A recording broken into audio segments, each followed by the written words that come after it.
It was a day much like any other in the relentless cycle of my life, yet it bore the weight of a moment that would, unbeknownst to me, alter the fabric of my existence forever. The air was sharp with the bite of an early spring chill as I emerged, weary and worn, from the imposing gates of the meatpacking plant. My muscles ached with the day's toil, a dull reminder of the countless hours spent under the harsh, unforgiving lights of the factory floor. I hurried along the bustling streets of Chicago, eager to lose myself in the anonymity of the subway crowd, to sit in quiet contemplation as the city's heartbeat pulsed around me. The clatter of the train on the tracks was a familiar refrain, a backdrop to the thoughts that often wandered to the life I wished I could provide for my daughter, Amelia.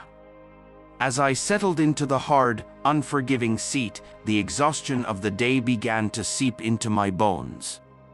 My eyelids grew heavy, and I teetered on the edge of sleep, the murmurs of my fellow passengers a lulling cadence. But it was not sleep that claimed me, it was a moment of unexpected connection, a plea that pierced the veil of my weariness and demanded attention. A soft, tentative voice broke through my haze. "I apologize, ma'am. I haven't eaten since yesterday. Could you please give me some change?" I opened my eyes to find a young girl standing before me, her eyes wide with a mix of fear and hope. She couldn't have been more than 10, her clothes threadbare, her frame slight, as if life had offered her little sustenance. My heart clenched at the sight of her. There was something in her gaze that struck a chord deep within me, a reminder of the fragility of our existence and the threads of compassion that bind us. Without a thought, I fumbled for my wallet, my actions driven by an impulse that felt as natural as breathing. "Of course, dear," I murmured, my voice soft but firm. The contents of my wallet were meager, the tangible evidence of a life lived paycheck to paycheck. $30 and a few coins, it was all I had until the end of the week. But in that moment, the decision was as clear as the sky after a storm. I handed her the money and the 2 sandwiches I had packed for my lunch, the modest provisions suddenly feeling like a banquet in the face of her need. "Take this," I said, pressing the items into her small, hesitant hands. "And make sure you eat something warm tonight, okay?" Her eyes, wide with disbelief, filled with tears as she clutched the money and food to her chest.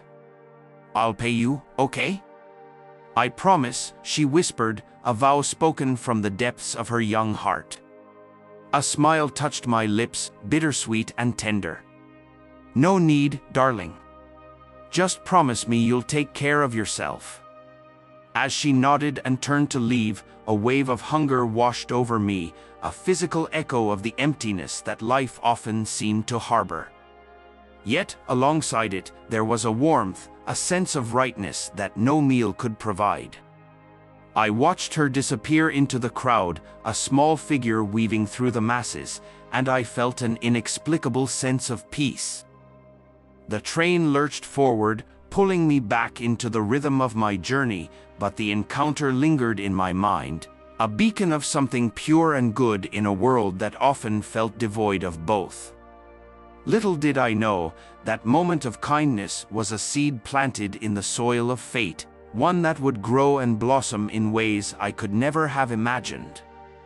Days melded into weeks, and the memory of the young girl faded into the tapestry of my daily existence, a single thread in a complex weave of responsibilities and routines. Yet, the world, it seemed, had a way of reminding us that no act of kindness, however small, is ever truly forgotten. It was on a particularly dreary Thursday, with the skies above Chicago heavy with the threat of rain, that fate decided to weave its unpredictable thread into the fabric of my life once more. The meatpacking plant had been especially unforgiving that day, the air thick with the scent of toil and the clamor of machinery. My body ached more than usual, a testament to the relentless pace we had been forced to keep, and all I longed for was the solace of my small, quiet apartment and the embrace of my daughter, Amelia. I boarded the subway, the familiar sense of weariness settling over me like a well-worn coat. The carriage was crowded, a mosaic of faces, each absorbed in their own thoughts and stories. I found a seat by the window and gazed out at the city passing by, a blur of lights and shadows. "Excuse me, is this seat taken?" A voice, gentle yet clear, broke through my reverie. I turned to find a man standing before me, his eyes kind, his smile tentative. "No, not at all," I replied, moving my bag to make room for him. "Please, have a seat." He thanked me and sat down, his presence a quiet comfort in the close confines of the subway car. We rode in silence for a time, the rhythm of the train a soothing backdrop to my thoughts. "I couldn't help but notice you seemed tired." "Rough day," he ventured, his voice warm with genuine concern. I smiled wryly, the gesture tinged with the exhaustion that clung to my bones. "You could say that. The plant was particularly demanding today." "And you? Do you work nearby?" He nodded, his gaze thoughtful. "Yes, I'm a teacher at the high school just a few blocks from the plant. It's been a long day of grading papers and preparing lessons. I understand the feeling of exhaustion all too well." Our conversation flowed naturally from there, a meandering stream of shared experiences and quiet sympathies. His name was James, and in his words, I found a kindred spirit, someone who understood the weight of daily struggles and the small joys that made them bearable.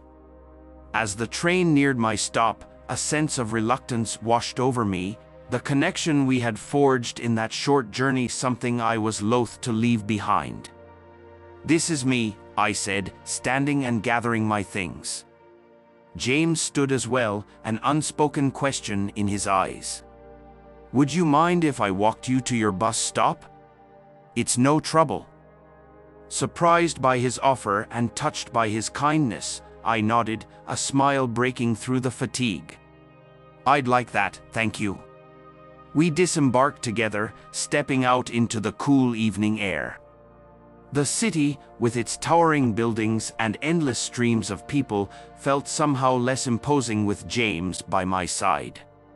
We talked of inconsequential things, the simple pleasures of a good book, the quiet beauty of the city at night. Yet beneath the lightness of our conversation lay a connection both unexpected and deeply comforting. At the bus stop, as we said our goodbyes, James hesitated. "I know this might seem forward, but I'd very much like to see you again. Perhaps we could meet for coffee one day after work?" My heart skipped a beat, the request sparking a flicker of something hopeful within me. "I'd like that," I said, my voice soft with the promise of new beginnings. As I boarded the bus, I looked back to see James standing there, a solitary figure in the gathering dusk. In that moment, I felt a shift within me, a subtle realignment of my world. It was as if the universe had conspired to bring us together, two souls adrift in the vastness of the city, finding solace in each other's company. Little did I know that chance encounter on a crowded subway would mark the beginning of a journey neither of us could have imagined, a journey that would test the bounds of our resilience, our courage, and ultimately, our hearts. In the days that followed, James became a constant in my life, a beacon of light in the routine drudgery that had once seemed inescapable. Our initial meeting, born from a chance encounter on the subway, blossomed into a series of shared moments that wove themselves into the fabric of my daily existence. Each conversation, each shared smile, felt like a step towards something profound, a connection that defied the simplicity of its origin. Our first coffee date turned into a dinner, and before long, we found ourselves eagerly anticipating the end of each workday, A chance to escape into the world we were building together. James was everything I hadn't known I needed: kind, thoughtful, and endlessly patient. His presence a comforting assurance in the uncertainty of my world. One evening, as we walked through the park, the city lights twinkling like distant stars, James stopped suddenly, his hand finding mine in the cool night air. "Elizabeth," he began, his voice tinged with a nervousness I had not seen in him before. "These past few weeks with you they've been a revelation. I never expected to find someone who could understand me, who could fill my days with so much light."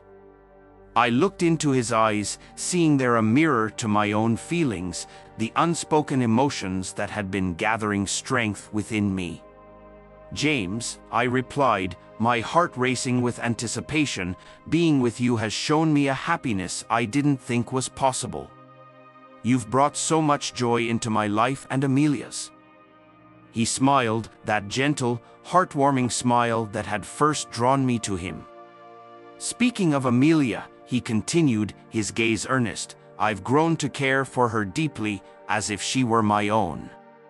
Elizabeth, I love you, and I want to be there for you and Amelia, for all the days to come."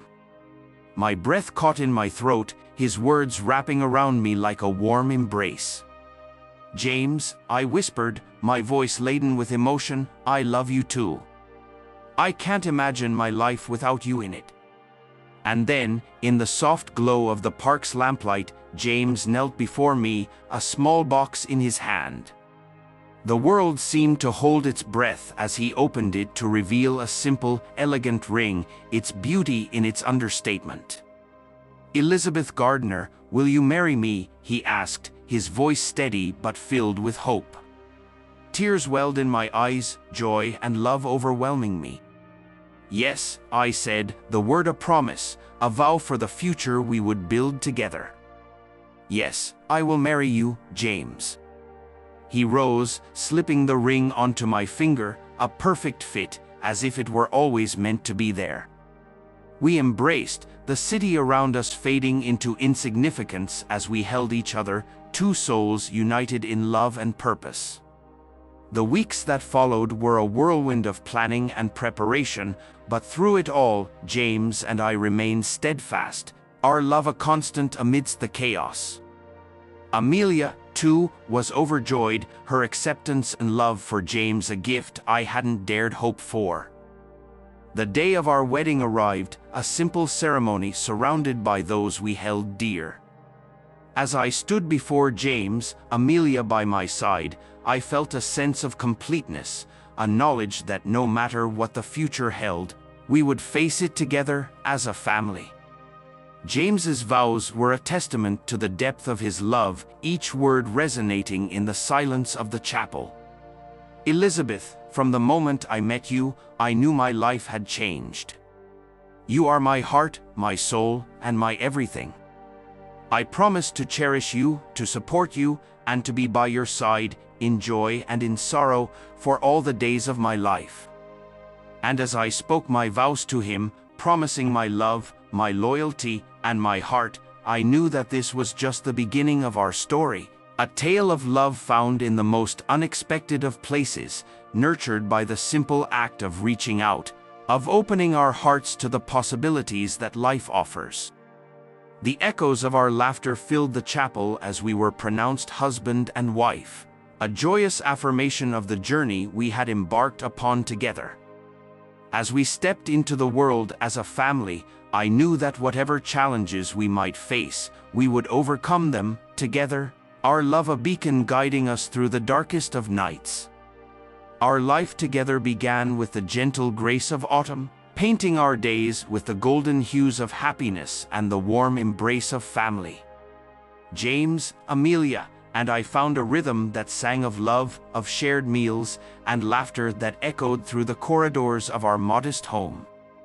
Yet, as the leaves turned from gold to brown, a shadow crept upon us, uninvited and unseen, waiting at the threshold of our contentment. It was during these times of blissful normalcy that James began to show signs of weariness, his once vibrant energy dimming like the fading light of dusk. At first, I attributed it to the demands of his job, the weight of responsibilities that he carried with the stoicism of a man deeply committed to the welfare of his loved ones. "James, you've been coming home later each night," I noted one evening, concern threading my voice as I watched him slouch into a chair, the lines of exhaustion etched deeply across his brow. He offered me a weary smile, the sparkle in his eyes dimmed. "It's just the end of semester grading, Liz. The students have been particularly creative with their excuses this year," he joked, attempting to lighten the mood. But as days bled into weeks, his fatigue seemed to grow, an unwelcome guest that refused to leave. It was one evening, as the chill of winter began to claw its way into our lives, that the facade of normalcy shattered. I found him in the living room, pale and clutching his chest, his breaths coming in short, painful gasps. Panic seized me, a vice around my heart. "James? What's wrong? Should I call an ambulance?" He waved me off, a pained grimace contorting his features. No.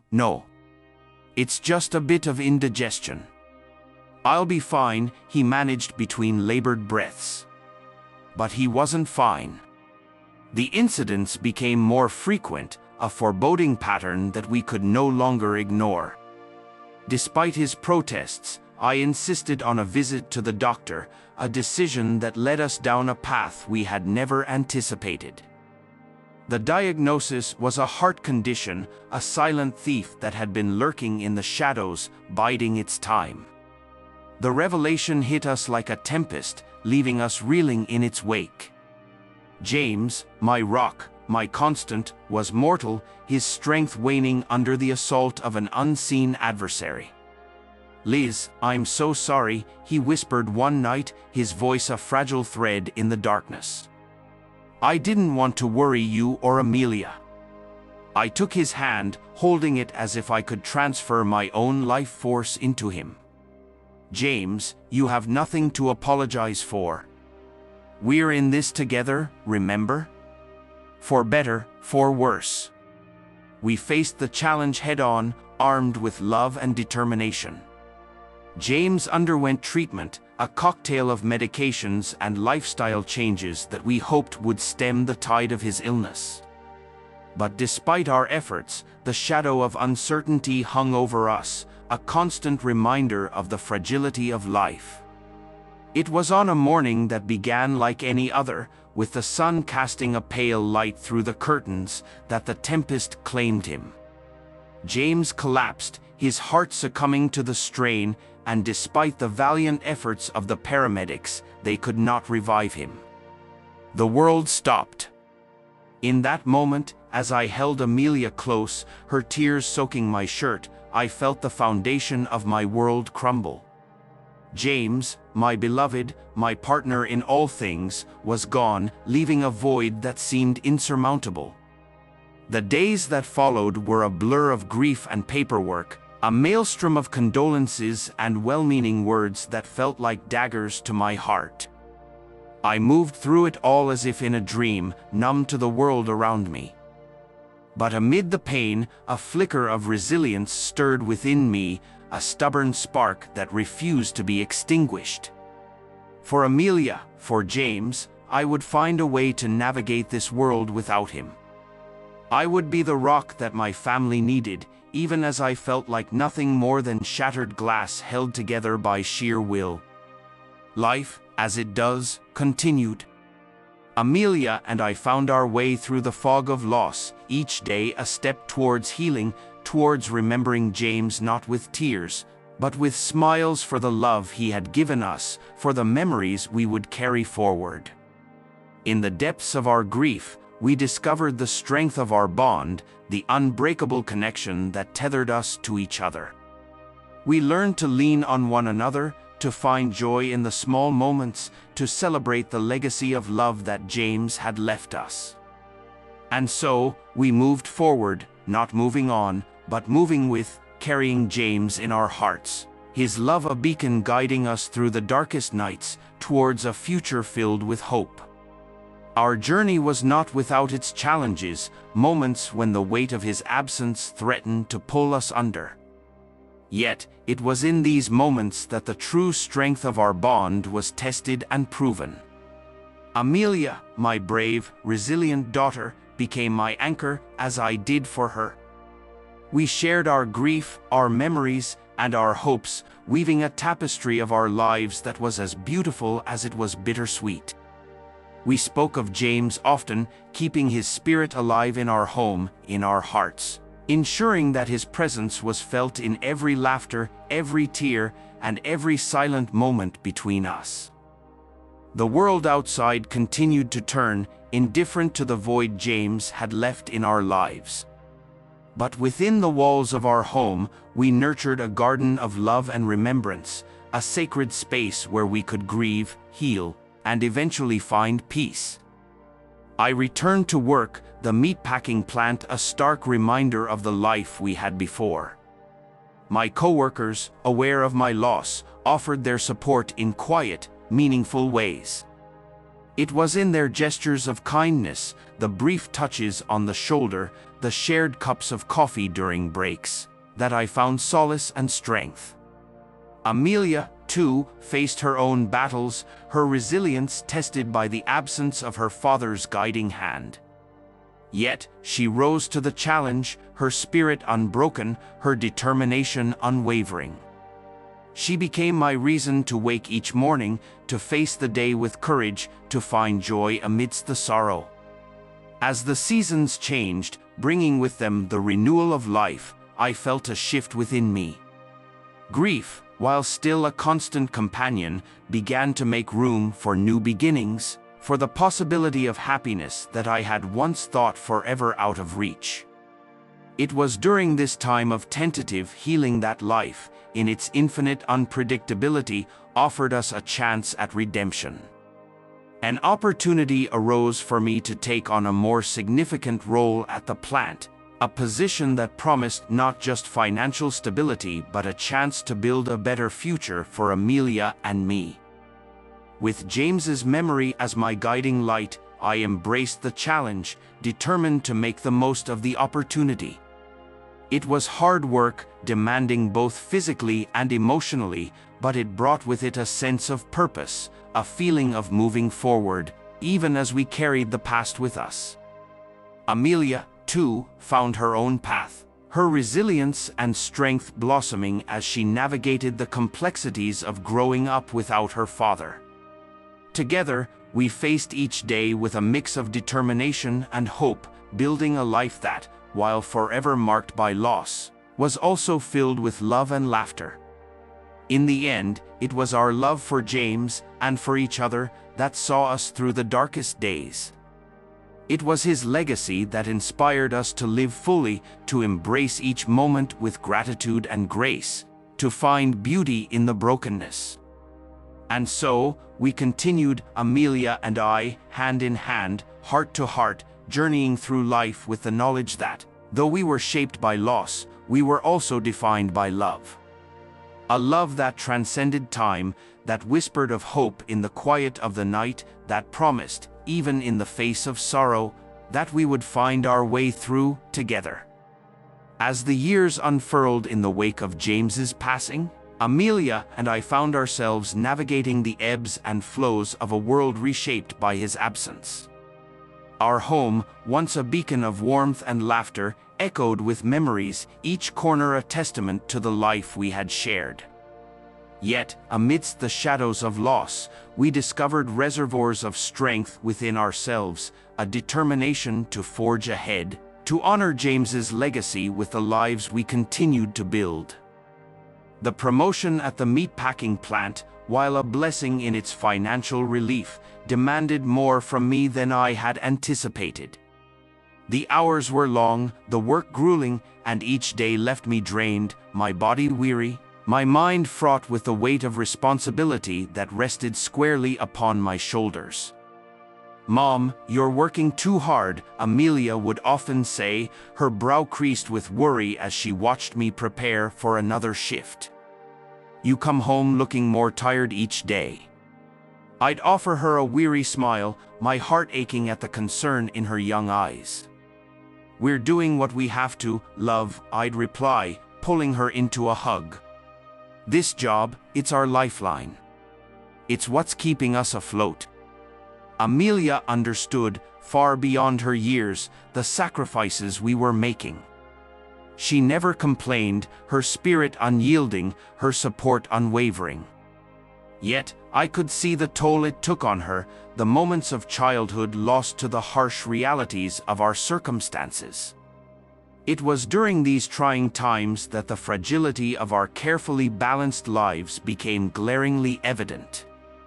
Amelia, in her youthful exuberance, had taken to rollerblading, a passion that brought her joy, a semblance of freedom in the constraints of our existence. She'd glide through the streets, her laughter a balm to my weary soul, a reminder of the light that still existed in our world. But fate, ever capricious, struck a cruel blow. A fall, a momentary lapse on the asphalt, and suddenly, our lives were thrust into turmoil once again. Amelia was injured, the severity of her condition a sharp, painful jolt to my already burdened heart. I rushed to the hospital, my mind a whirlwind of fear and dread. "Please, let her be okay," I prayed silently, the corridors of the medical facility a blur as I sought out my daughter. "Ms. Gardner?" A doctor approached, his expression somber, the clipboard in his hand a harbinger of unwelcome news. "How is she?" "My daughter, Amelia, is she okay?" The words tumbled from my lips, a mother's plea for the well-being of her child. The doctor sighed, his eyes meeting mine with a gravity that sent shivers down my spine. "Amelia is stable, but her injuries are serious. She's sustained significant damage to her spine. We're doing everything we can, but I must be honest, the road to recovery will be a long and challenging one." The room spun, the weight of his words crushing me. Amelia, my vibrant, spirited daughter, faced with a trial of such magnitude, it was unfathomable. In the days that followed, as Amelia bravely faced surgeries and the grueling regimen of physical therapy, I found myself caught in a maelstrom of despair and determination. The medical bills mounted, a towering edifice of debt that threatened to engulf us. I worked harder, the plant consuming my days and nights, each hour of overtime a drop in the bucket against the deluge of expenses. Yet, it was never enough. The financial strain was relentless, a constant pressure that left me gasping for air, struggling to keep us afloat. "Mom, I'm scared," Amelia confided one night, her voice a fragile whisper in the darkness of her room. "What if I never walk again?" Her words pierced me, a reminder of the stakes we faced. I took her hand, squeezing it gently. "We'll get through this, Amelia. Together. You're strong, stronger than you realize. And I'm here, no matter what." But the truth gnawed at me, a relentless ache in my heart. The possibility of securing the specialized treatment Amelia needed seemed a distant dream, an unattainable luxury beyond our grasp. The weight of our reality bore down on me, the fear of failing my daughter a constant shadow at my side. It was in these moments of darkness that I clung to the memories of James, to the love and resilience he had instilled in us. "We must keep fighting," I whispered to the night, a vow to my daughter, to my husband, to myself. "For Amelia, for our future. We'll find a way." And so, we pressed on, Amelia and I, a team bound by love and adversity, facing each day with a courage born of necessity, our hearts entwined in the struggle and sacrifice of the journey we walked together. The months wore on, each day a testament to our struggle and Amelia's unyielding spirit. Despite the shadows that lingered, we found moments of light, small victories in her rehabilitation that offered glimpses of hope.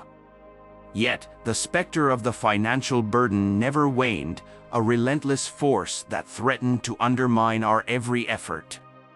It was on a day shrouded in the mundane, a Tuesday that bore no mark of distinction, when the unexpected arrived at our doorstep.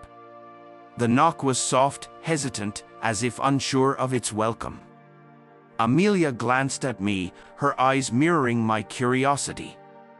"I'll get it," I said, moving towards the door with a sense of trepidation. Pulling it open, I was met with the sight of a young woman, her features unfamiliar yet oddly comforting. She stood there, a gentle smile on her lips, her posture poised yet respectful. Behind her, the sleek lines of a luxury car glinted in the afternoon sun, a stark contrast to the modesty of our surroundings. "Hello," she began, her voice carrying a warmth that belied the formal attire she donned. "You don't know me, but my name is Clara. I've come because of a promise I made many years ago." I was taken aback, confusion knitting my brow. "I'm sorry, but I think you might have the wrong house. I don't believe we've ever met." Clara nodded, her smile unwavering. "We haven't, not really. But you once helped a young girl on the subway, a girl who hadn't eaten in days. You gave her your last $30 and your lunch. That girl was me." The revelation struck me like a bolt from the blue, memories of that day flooding back with vivid clarity. The young, hungry child, the exchange on the subway, it seemed a lifetime ago, a moment of kindness I had all but forgotten. I remember," I stammered, the pieces falling into place. "But how did you find me?" Clara's eyes held a depth of emotion, a reflection of journeys traversed and lives transformed. "I never forgot your kindness," she said. "It was a turning point for me, a beacon in a time of darkness. I made a promise to myself that day, that if I ever found a way to repay your generosity, I would. So, I've been following your story, the fundraiser for Amelia's treatment. When I saw your picture, I knew I had to come." Tears pricked at the corners of my eyes, the magnitude of her words washing over me. In the space between us, a connection forged by a past act of kindness bridged years of separation, linking our lives in a way I could never have anticipated.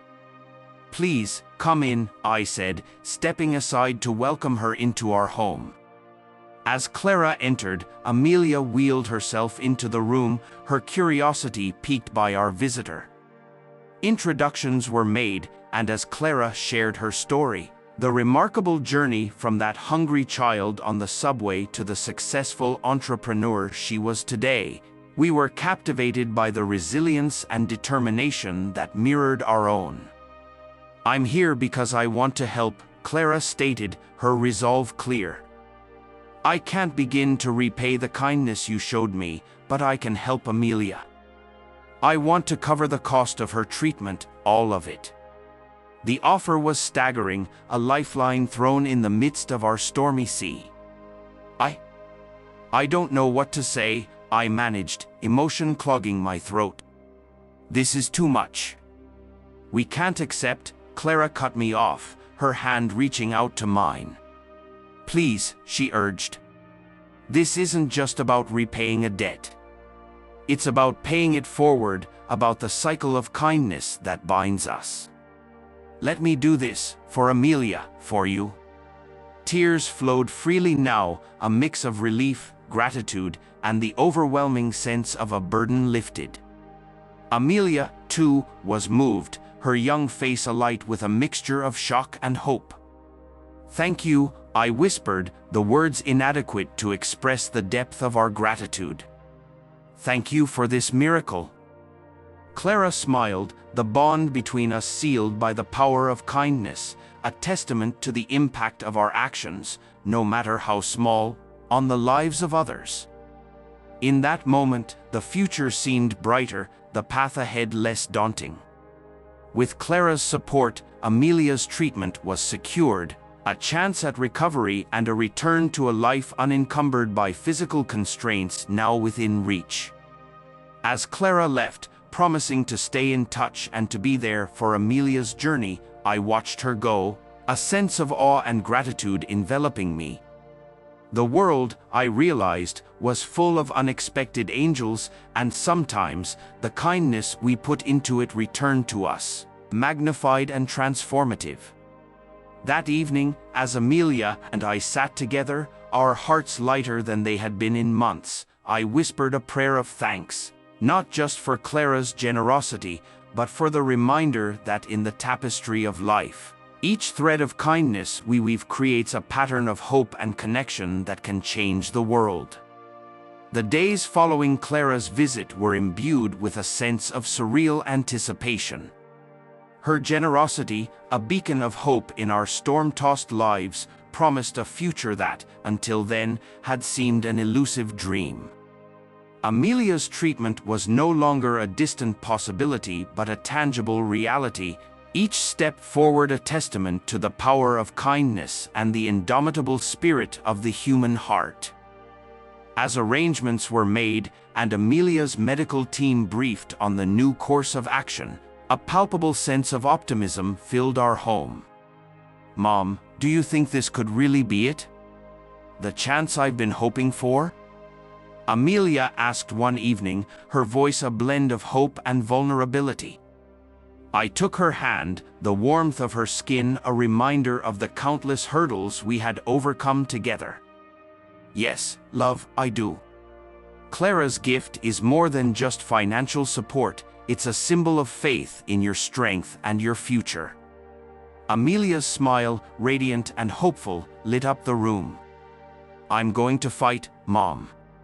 For Dad, for us, and for Clara. I'm going to walk again."